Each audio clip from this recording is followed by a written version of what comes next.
plenty of things that Gen Z would rather avoid. Generation Z. Gen Z.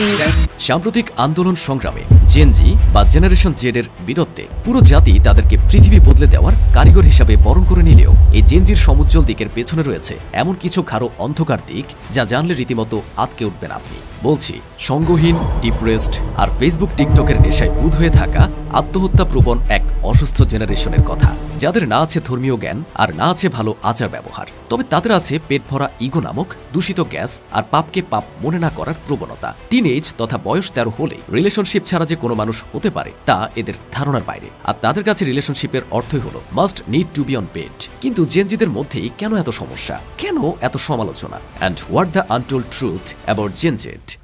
A lack of technological skills, lack of motivation, they're easily distracted. 1997 থেকে 2012 সালের ভেতরে যাদের জন্ম তারাই হলো Gen Z বা generation Z.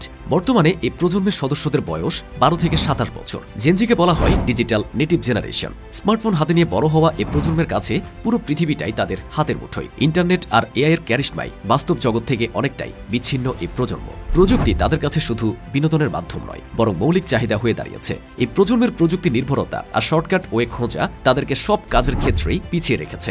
Social সাইটগুলোর অবাধ বিস্তার খুব বড় একটা ভূমিকা রেখেছে জেনজির কৈশোর এবং তারুণ্যে। ফেসবুক, ইউটিউব এবং নতুন নতুন সাইট সম্পূর্ণরূপে প্রযুক্তি নির্ভর করে দিয়েছে জেনজিদের। গবেষণায় দেখা গেছে জেন জেডের 50% তরুণ তরুণী অতিরিক্ত স্ক্রিন টাইম এবং সোশ্যাল মিডিয়া ব্যবহারের কারণে মানসিক চাপ ও উদ্বেগে ভুগছে। তারা দৈনিক গড়ে 7 থেকে 9 ঘন্টা স্ক্রিন টাইম ব্যবহার করে। কারো কারো ক্ষেত্রে এই সংখ্যাটা আরও বেশি। জীবনের সবচেয়ে গুরুত্বপূর্ণ সময়টাই জেনজি নষ্ট করছে ট্রেন্ডের পেছনে। ডিসিপ্লিন, ক্রিটিক্যাল থিঙ্কিং, স্কিল ডেভেলপমেন্টের মতো বিষয়ে সময় না দিয়ে পিছিয়ে যাচ্ছে পুরো একটা জেনারেশন। করোনা মহামারীর পর থেকে জেনজি আরও বেশি অ্যাডিক্ট হয়ে গেছে সোশ্যাল মিডিয়ায়। সহজে ভাইরাল হওয়া কিংবা সেলিব্রিটি হওয়ার জন্য তারা যে কোনো কিছু করতে পারে। রাকিন আফসার, অপু ভাই কিংবা প্রিন্স মামুনের মতো টিকটকারদের এরা দেখে আইডল হিসাবে। অল্প পরিশ্রমে কম সময় সেলিব্রিটি হয়ে শর্টকাটে টাকা উপার্জনের নেশায় বুঁদ হয়ে থাকা জেনারেশন, যারা ধীরে ধীরে হারিয়ে ফেলছে নিজেদের কর্মক্ষমতা আর উদ্ভাবনী শক্তি। সোশ্যাল সাইটগুলোর সবচেয়ে খারাপ দিক হচ্ছে ফলোয়ার তৈরির অসুস্থ প্রতিযোগিতা। ফেসবুক কিংবা টিকটকে ফলোয়ার বাড়ানোর জন্য মানুষ একে একে বের করছে অভিনব সব পন্থা, করে যাচ্ছে অকল্পনীয় সব কাজ। গত কয়েক বছর ধরে শর্ট ভিডিও মেকিং প্ল্যাটফর্ম টিকটকের অপব্যবহার এতটা বেড়েছে যে বর্তমান প্রজন্মের তরুণ তরুণীদের মধ্যে এটা মৃত্যু ফাঁদ হিসেবে আবির্ভূত হয়েছে।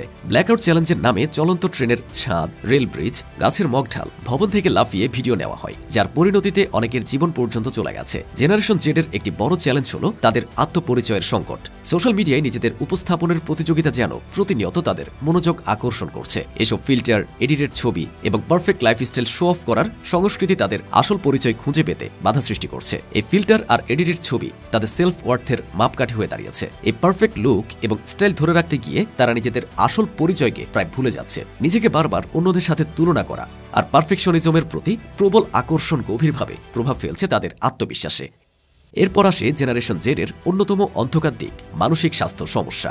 এই প্রজন্মে মানসিক চাপ, ডিপ্রেশন এবং অ্যাংজাইটি ব্যাপক আকারে দেখা যাচ্ছে। অতিরিক্ত প্রযুক্তি ব্যবহার, সেলফ ওয়ার্থের সংকট এবং পারফেকশনিজমের চাপ তাদের মানসিক স্বাস্থ্যের উপর এক গভীর প্রভাব ফেলছে। গবেষণা বলছে এই প্রজন্মের সদস্যদের মাঝে অ্যাংজাইটি এবং ডিপ্রেশন অনেক বেশি। এই মানসিক চাপের কারণে তারা আত্মহত্যার মতো চরম সিদ্ধান্ত নিয়ে থাকে। এটি একটি বৈশ্বিক সমস্যা যা তাদের ব্যক্তিগত এবং সামাজিক জীবনকে গভীরভাবে প্রভাবিত করছে। জেনজি সোশ্যাল মিডিয়ার মাধ্যমে একদিকে খুব বেশি কানেক্টেড, কিন্তু বাস্তব জীবনে তারা একে অপরের থেকে অনেক দূরে। ভার্চুয়াল সংযোগে তাদের আসল জীবনের সম্পর্কের উপর প্রভাব ফেলছে। তারা অনেক বেশি নির্ভরশীল হয়ে পড়েছে চ্যাটিং, ভিডিও কল এবং অন্য ভার্চুয়াল মাধ্যমের উপরে। ফলে বাস্তব জীবনে মানসিক সংযোগের অভাবে তারা ক্রমান্বয়ে জড়াচ্ছে একাকিত্বের বেড়াজালে। আর সামগ্রিক মানসিক চাপ আর একাকিত্ব তাদেরকে ঠেলে নিয়ে যাচ্ছে আত্মহত্যা নামক এক ভয়াবহ পরিণতির দিকে। আর এই ভয়াবহ পরিণতি থেকে জেনারেশন জেডকেই বাঁচাতে হবে নিজেদেরকে। কিন্তু কিভাবে? সবথেকে জরুরি হলো ভার্চুয়াল জীবন এবং বাস্তব জীবনের মধ্যে ভারসাম্য বজায় রাখা।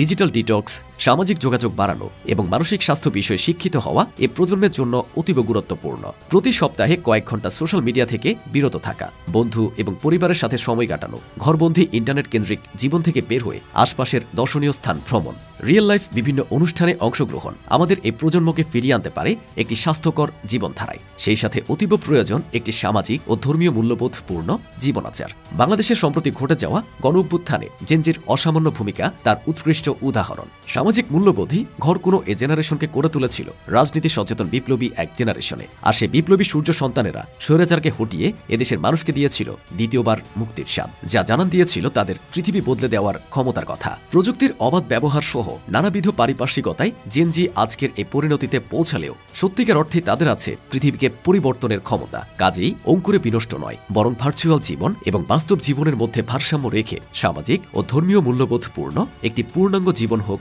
জেনারেশন জেডের।